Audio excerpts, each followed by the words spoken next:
Bom dia pessoal, eu sou a Larissa da equipe Águia e eu vou mostrar as melhorias e novidades desenvolvidas pela equipe durante esses 15 dias. Então a primeira coisa que nós fizemos foi a central de agendamento das obrigações acessórias. O usuário vai ter a possibilidade de gerar os arquivos do SPED fiscal e SPED contribuições de forma automática pelo RP. Ou seja, ele vai lá, ele vai configurar o agendamento e aí ele vai definir o dia e como ele quer que seja gerado esse arquivo.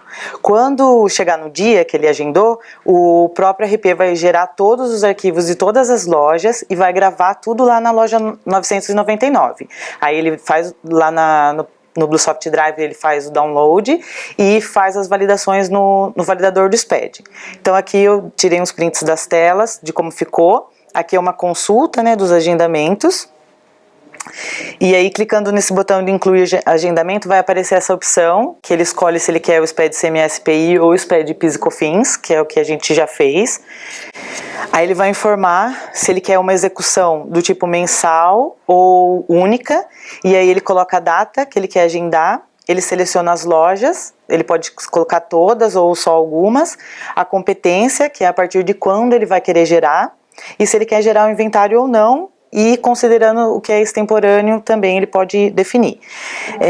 Então aí ele clica em agendar, quando chegar na data o próprio RP vai processar e aí ele vai poder verificar as informações. O mesmo para o PIS e COFINS, é praticamente a mesma coisa, sem a parte de inventário, que os PIS e COFINS não leva essa informação de inventário. Aí também, outra melhoria que nós fizemos foi a consolidação das apurações contábeis. Agora, a gente definiu que todas as apurações contábeis, lucro real trimestral, lucro presumido e apuração anual, ela vai ficar tudo no mesmo menu. Então, quando ele acessar a apuração contábil, apuração, ele selecionar a loja, ele já vai carregar o tipo de apuração que está definido lá no cadastro daquela loja. Então, aqui eu tirei uns prints também para vocês verem como vai funcionar a tela. No caso, ele acessou contábil, apuração, escolheu a loja 1, aí ele já carregou a apuração Lalur. Aí ele selecionou pelo mesmo caminho a loja 904, que é uma loja lucro presumido. Aí o RP já carregou para ele as informações relacionadas ao lucro presumido. Nós também nas apurações trimestral, lucro real trimestral e Lalur trimestral, nós possibilitamos que o usuário coloque o código, isso ele já tinha a possibilidade, na verdade, e aí ele defina se ele quer pagar o imposto em cotas. Ele vai poder definir, até 3 cotas se ele quer pagar. E ele vai poder colocar a data de vencimento e se ele quer que gere juros na duplicata ou não. Então ele colocou lá, né, que ele quer 3 cotas e colocou o vencimento e aí nesse campo de juros vai ter 0 e 1%. Aí ele vai poder definir se ele quer ou não que calcule os juros. Aí depois que ele apurou, vai gerar as guias, seguindo os vencimentos que ele configurou na tela e com os valores dividido em 3, que foi o caso que eu coloquei, né, com o código de recolhimento. Aí na impressão do DARF, ele vai seguir as datas de vencimento também, que foi informado lá na tela de apuração, e aí ele com o valor, e se tiver juros, ele também vai discriminar naquele campo de valor de juros. Também vai ficar escrito qual é a cota, se é a terceira, a segunda ou a primeira cota. Aí tem mais uma opção também na tela das apurações que nós definimos que o cliente vai poder gerar as provisões do IRPJ e da contribuição social. Se ele marcar essa opção, vai ser gerado em 3 vezes a provisão desses impostos na conta de despesa, né? E sempre no último dia de cada mês. Por exemplo, se ele fizer a apuração do primeiro trimestre, ele vai gerar uma contabilização da provisão no dia 31/1, depois a segunda no dia 28/2 e a terceira no dia 31/3. Aí aqui eu tirei o print também de como vai ficar a contabilização, só que aqui acho que é do segundo trimestre. Aí ele vai fazer dessa forma. Nós também fizemos uma melhoria na emissão da nota fiscal do SIAP. Anteriormente, na verdade, a data de emissão, data de saída e data de recebimento saía tudo como o último dia do mês da parcela. Por exemplo, se a gente estivesse gerando o SIAP referente à parcela do mês 5 de 2017, todas as datas ali sairiam como de 31/5. Aí nós fizemos uma melhoria para que a data de emissão sempre seja o dia que o cliente está emitindo a nota e a data de saída também, só que a data de recebimento ele vai olhar referente a qual parcela do SIAP você está gerando. Se você estiver gerando 31, a data vai ser 31. E é isso, pessoal. Obrigada. Bom dia, pessoal. Meu nome é Adriano, vou apresentar para vocês as novidades e melhorias da equipe Navegante nos últimos 15 dias. Bom, a primeira melhoria que a gente fez foi a parte de transferências interestaduais de metais de uso e consumo. Então agora, quando o usuário, as lojas forem matriz filial e a opção foi escolhida for consumo aqui, o usuário vai conseguir prosseguir para emitir a transferência. Caso contrário, a validação que já existe hoje continua. Então, operações interestaduais diferentes de uso e consumo, no caso que hoje tem a transferência que mercadorias e bens continua bloqueada, mas a transferência de consumo é liberada. Então o usuário vai conseguir emitir a nota fiscal, vai ser com o CFOP 6557. E outras validações que tem esse tipo de nota, o ICMS dela vai ser 0,41 tributado, por conta do produto ser um consumo, então a despesa já foi feita na compra da mercadoria. E o PIS/COFINS vai sair como 49 e outras saídas não especificadas. Agora no relatório de cobertura de estoque você vai conseguir visualizar a cobertura de estoque de um CD. Anteriormente não conseguia calcular a cobertura porque nem sempre um CD tem venda média diária. Então ficava difícil de calcular a cobertura de estoque dele. Como que vai ser feita dessa forma? Agora a cobertura vai ser calculada em cima das lojas atendidas pelo CD. Então, por exemplo, nesse caso aqui, imagine que o CD 930 é um CD que não vende, mas ele atende as lojas 4 e 9. Então, para calcular a cobertura, vai ser somado as vendas média diária da loja 4 e 9 e fazer o cálculo da cobertura, que nada mais é que o estoque atual dividido pela venda média diária, você calcula a cobertura de estoque do produto. Então aqui nesse caso aqui, esse produto aqui, ele está somando então a venda média diária das duas lojas e calculando aqui a cobertura de estoque do CD baseado no estoque dele. E só para frisar também, a parte do rodapé não vai duplicar, porque no caso aqui, como a gente está somando, então a venda média diária da loja 4 e 9 já está aqui na loja 930. Então o rodapé vai levar em conta a venda média diária da loja mesmo, sem considerar as lojas atendidas. Então é como se aqui a venda média diária do rodapé da loja 930 fosse zero. Então por isso não duplicou. Na parte da sugestão de compra também foi implementada essa parte da cobertura do CD, levando em conta a mesma regra. Então para calcular a sugestão do pedido de compra, vai levar em conta as vendas das lojas atendidas pelo CD. Sendo assim, então agora o usuário consegue criar um pedido de compra do tipo mix com sugestão de compra para o CD, levando em conta a venda média diária. A gente atualizou a parte da imagem quando o sistema está disponível. Essa era a imagem antiga que tinha, essa é a imagem nova. Então agora quando o sistema estiver disponível vai ser essa imagem que o usuário vai ver. E só uma parte para comentar, a gente atualizou 535 NCMs devido a uma norma técnica da Cefaz que voltou anteriormente ao código TRIP que ele tinha voltado. Isso está disponível a partir da reversão 182.23. E é isso. Obrigado.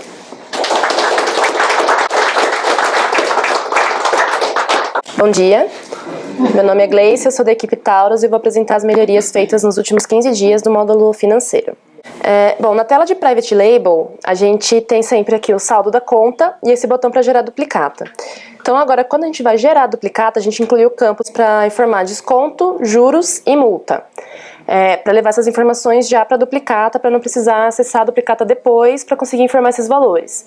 O único detalhe aqui é que, como o saldo da conta bancária é referente ao valor das vendas, quando essas informações forem colocadas nessa tela, o débito que é feito no momento da baixa é feito apenas no valor nominal, que seria aqui, no nosso caso, R$ 99, né, para não afetar no valor das vendas. Então essas informações são apenas financeiras. Na baixa de tickets em papel, antigamente a gente não tinha opções para informar a forma de pagamento e nem a data. Então quando a gente fazia a baixa era feita sempre na data da operação e era sempre feita em dinheiro, só movimentava a tesouraria. Então agora a gente tem a opção de selecionar a forma de pagamento que vai poder ser dinheiro ou depósito em conta. E dá para fazer alguma baixa em data retroativa, porque algumas vezes, principalmente para quem trabalha com depósito em conta, a baixa só é feita depois que o valor entrou no banco. Então, às vezes, você está fazendo hoje, mas é referente a um período de ontem, de alguma data que já passou. Então, agora a gente vai conseguir informar isso nessa tela de baixa de tickets em papel. E aí, uma melhoria que a gente fez foi no fluxo de caixa. A gente incluiu a visualização por períodos fechados. Então antes a gente só conseguia visualizar o fluxo de caixa diário, né? Então cada coluna era referente a um dia. Então agora a gente tem essas opções de diário, semanal, descendial e quinzenal, que a gente vai conseguir ver as informações agrupadas conforme o período que você selecionou. Então a coluna passa a ser o período que você está selecionando. E aí, então, pode ser o semanal, no descendial, e o descendial vai ser sempre de 1 a 10, de 11 a 20 e de 21 a 30 ou 31. O quinzenal é sempre a primeira quinzena de 1 a 15, a segunda quinzena de 16 a 30 ou 31. E no mensal a gente traz agrupado pelo mês. E aqui nesse período vai ser sempre períodos fechados, no sentido que mesmo que um usuário, vamos supor, se ele selecionar o período semanal e ele colocar, por exemplo, de hoje, que é terça, até a terça-feira que vem, apesar disso ser uma semana, a coluna é exibida a primeira semana, de segunda a sexta dessa semana e de segunda a sexta da semana que vem. A mesma coisa por mês, se ele colocar hoje dia 27 até o dia 27 do mês que vem, ele vai ver o mês de junho e o mês de julho. É isso, obrigada. Olá pessoal, meu nome é Ricardo, vou mostrar as melhorias e novidades do módulo de vendas nesses últimos 15 dias. Uma delas é um novo relatório de aplicação de verbas. Então, hoje quando são feitos pedidos de força de vendas, normalmente algumas opções são aplicadas no preço. Então esse relatório é para exibir essas aplicações de verba nos pedidos. Então nós temos dois tipos de exibição. O sintético, que traz agrupado, tem uns agrupamentos ali do lado. Aí são essas opções de agrupamentos: vendedor externo, pedido de cliente, o cliente, faturamento, a emissão, o produto, grupo econômico, a marca do produto e fabricante. Então, da forma que você colocar ali para exibir, no tipo sintético, o resultado vem dessa forma. Na parte, nesse caso aqui, eu coloquei como agrupado por produto, então ele é exibido os produtos nesse layout. Na parte analítica, são exibidas essas colunas, são mais colunas que na parte do sintético, e não tem opção de agrupamento, então o analítico é só dessa forma. Se quiser agrupar, tem que utilizar o modelo sintético. Tem alguns filtros aqui que pode ajudar, que é o cliente, o fabricante, o vendedor e o período ali que a pessoa quiser consultar o relatório. E também tem as opções de configurar as colunas que ele quer visualizar no relatório. Criamos também um novo relatório da comissão do vendedor. É meio que uma prévia de quanto o vendedor vai receber no período de vendas selecionado no relatório. Então nesse caso aqui eu coloquei do dia 20 ao dia 27, traz uma lista de vendedores, ou pode ser um vendedor específico, isso aí vai a critério de cada consulta. E também no relatório é exibido as devoluções, para abater o valor da comissão. Então essas devoluções são recebidas no sistema, então praticamente abate do valor da comissão que ele tem a receber no final do período.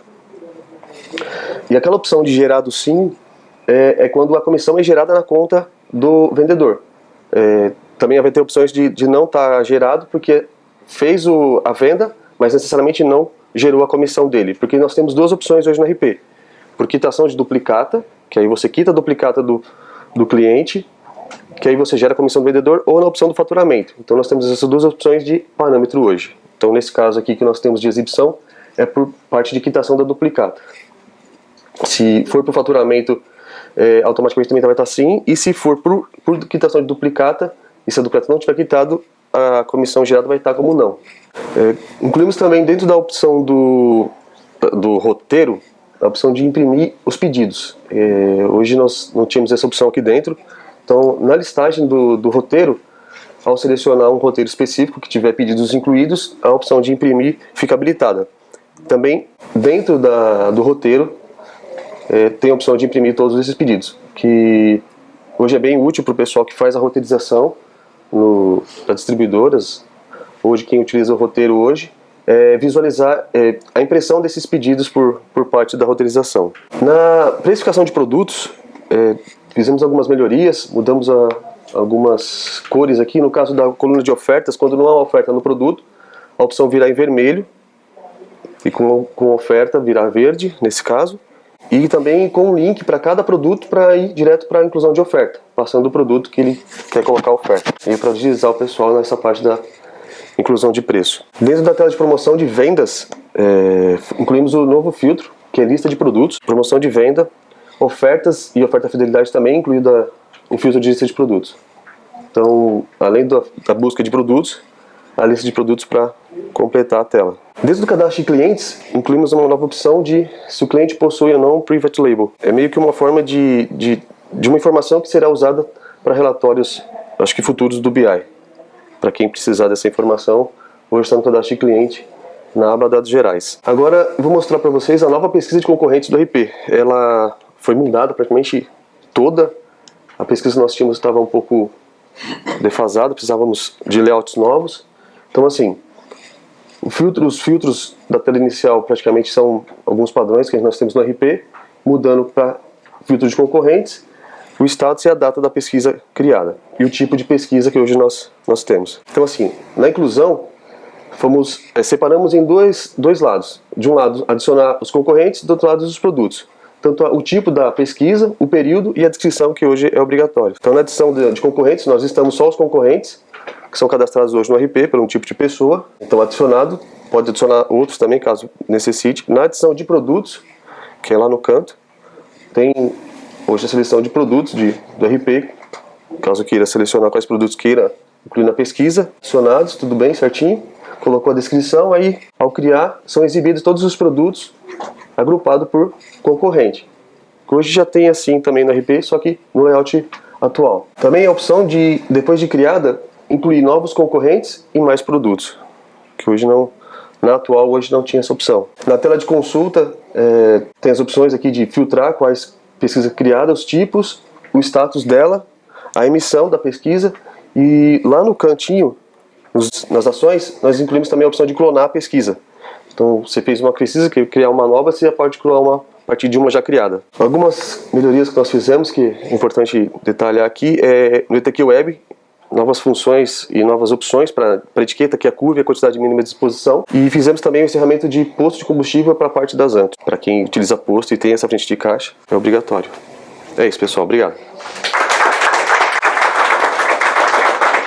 Boa tarde. Vou falar das novidades dos últimos 15 dias da equipe Fênix sobre o BI e e-commerce. A primeira delas é a tela nova do BI. A gente deu uma mudada em como exibia os dashboards. Antes tinha muita coisa por linha e estava difícil de visualizar. Então agora a gente separou em duas colunas e colocamos alguns filtros para facilitar. Então o que a gente chamava de tag antes agora fica em cima como categorias, e aí são listadas todas e dá para ir filtrando, ou dá para buscar por parte do texto do título ou do objetivo. Então fica mais fácil para o cliente buscar o que ele quer ver. Aqui do lado também eu esqueci de abrir as opções, mas dá para ordenar por mais novos, então os últimos que foram criados, ou por ordem alfabética, ou por categoria, e aí em breve a gente vai colocar também pelos mais acessados. Então, se ele sempre usa um dashboard, vai aparecer em primeiro e vai ficar mais fácil de encontrar. No e-commerce, incluímos alguns avisos no rodapé. Então, venda de bebidas alcoólicas, que a gente tinha que colocar por causa de artigo de lei, e uma informação que a venda está sujeita à disponibilidade de estoque. Então, pode ser que no momento que o cliente for buscar, se ele demorar ou, enfim, por algum motivo, transportador, alguma coisa logística da loja, o cliente não consiga retirar aquela mercadoria. E caso isso aconteça, ele não é cobrado por isso. O valor que ele vai ser cobrado vai ser o valor tirando aquela mercadoria, só para ele ficar ciente de que pode acontecer isso. A gente colocou no topo também o WhatsApp e o e-mail de atendimento. É possível definir isso. Finalizamos também o e-commerce multiloja. Então, agora, na tela na aba loja, informações de loja, vai ser possível habilitar uma loja de e-commerce, mais de uma. Antes isso era feito só via banco de dados. Por enquanto essa opção ela só é para quem é WSoft, então a gente consegue fazer via tela. E aí basicamente informa qual que é se ela está habilitada e qual que é o nome que vai aparecer no e-commerce. Às vezes o nome que vai aparecer lá não necessariamente é o mesmo nome razão ou algum dos nomes que está na tabela de pessoa. Esse nome é o que a gente mostra lá no modal de escolha de lojas, quando abre a primeira vez. Então, antes a gente trazia fixo a segunda loja, agora a gente vai pegar todas as lojas que estão habilitadas, a descrição dela, o endereço, e vai mostrar aqui. Quando clicar na loja para retirar, a gente vai mostrar qual é a loja que ele está comprando aqui em cima. E se clicar de novo, ele pode mudar uma loja mesmo que já tenha iniciado uma compra. Caso já tenha iniciado a compra, já tenha adicionado os itens no carrinho, quando ele mudar de loja, a gente vai fazer os cálculos necessários em todos os processos do carrinho. Então, por exemplo, quantidade de estoque. Se eu mudei para uma loja que tem menos estoque do que eu já havia adicionado no carrinho, quando eu entrar, vai avisar que a quantidade solicitada não está mais disponível, que eu posso escolher até 2, porque não tem 3 nessa loja que eu escolhi. Ou não tem mais nada desse produto e aí teria que substituir por um outro e o link para a categoria igual a gente já faz hoje. Os preços também são atualizados, então quando ele muda, se o preço da loja que ele escolheu foi diferente, vai ser refeito o cálculo do total do carrinho. Os packs virtuais também serão recalculados, então se na loja que ele mudou não tem pack, a gente vai remover a promoção, vai fazer os cálculos de acordo com o pack que tiver habilitado. A gente ajustou no endereço de retirada para mostrar de acordo com a loja que ele escolheu, tanto no rodapé, quando ele entra e muda a loja, a gente vai mostrar, no e-mail de confirmação a gente vai mostrar o endereço e na tela também, se ele entrar para consultar, vai estar certo. Uma coisa que eu não comentei também, no RP a gente vai criar o cliente com a loja de atendimento de acordo com a loja que ele selecionou e o pedido vai cair também para a loja que ele escolheu, e a ordem de separação e todo o resto. E é isso.